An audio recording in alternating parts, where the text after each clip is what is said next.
என்னடா வாழைக்கா தொலிய காமிக்கிறேன்னு நெனைக்கிறீங்களா? ஆமாங்க. இன்னைக்கு கடையில நேந்திர காயா வந்திருந்துச்சு. பழமா வர வேண்டியது காயா வந்திருந்துச்சு. சரி காய பார்த்தோனே எனக்கு மனசுல நேந்திர பனானா சிப்ஸ் போடணுங்கிற எண்ணம் தான் மனசுல வந்துச்சு.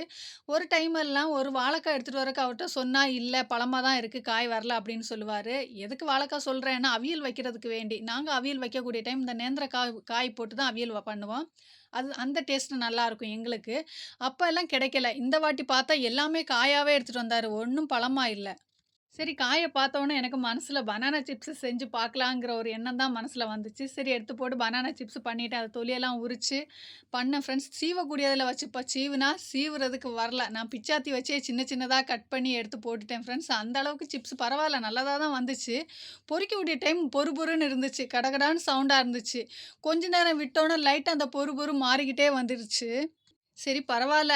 ம ந அந்த டேஸ்ட்டாவது கொஞ்சமாவது வந்துச்சு. அந்த நான் சாப்பிட பனானா சிப்ஸ் சாப்பிட அந்த டேஸ்ட் எனக்கு வந்துருச்சு. அதனால கொஞ்சம் அப்படியே அதாவது நாங்க சாப்பிட்டுட்டோம். பிடிச்சிருந்துச்சு, நல்லா இருந்துச்சு. ஆனா கொஞ்சம் மெதுவானது தான் கொஞ்சம் கஷ்டமா இருந்துச்சு. அது எதனாலன்னு பார்க்குற ஃப்ரெண்ட்ஸ் சொல்லுங்க தெரிஞ்சுச்சுன்னா. அந்த நேந்திரக்கா தொலிய நான் எதுவும் வேஸ்ட் பண்ணலைங்க. அதெல்லாம் சேர்த்து வச்சு நான் செடிக்கு உரமா தான் தயாரிக்க போறேன். அதான் உங்ககிட்ட நான் இப்ப காமிச்சிட்டு இருக்குது. ஒரு வேஸ்ட் டப்பாவ எடுத்துக்கிட்டேன். அந்த தொலியெல்லாம் எடுத்து போட்டுட்டேன். இது மறுநாளைக்கு நான் காலையில பண்ணதான். அது கூட நான் இப்ப என்ன சேர்க்கிறேன்னு நீங்களே பார்த்துக்கோங்க. ஏன்னா, நீங்களும் இது உங்களுக்கு யூஸ்ஃபுல்லா இருக்கும். இது வேஸ்ட்டான இந்த வெல்லம் தாங்க. அத நான் ஒரு டப்பால போட்டு வச்சிருந்தேன். அந்த வெல்லத்தில கொஞ்சம் எடுத்து அதிலயும் ஊத்திக்கிட்டேன். அது மெல்ட் ஆயிருச்சு. அத ஊத்திக்கிட்டு கொஞ்சமா தண்ணி ஊத்திக்கிட்டேன். இது கிட்டத்தட்ட 45 நாள் வச்சு அப்படியே மூடி விட்டுறணும்.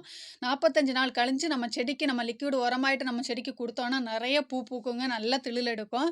ஏன்னா, இந்த வாழை இலை, இந்த வாழை சம்மந்தப்பட்டதெல்லாம் நான் நெறைய யூஸ் பண்ணியிருக்கேன். எனக்கு நல்ல சக்சஸ் ஆயிருக்கு.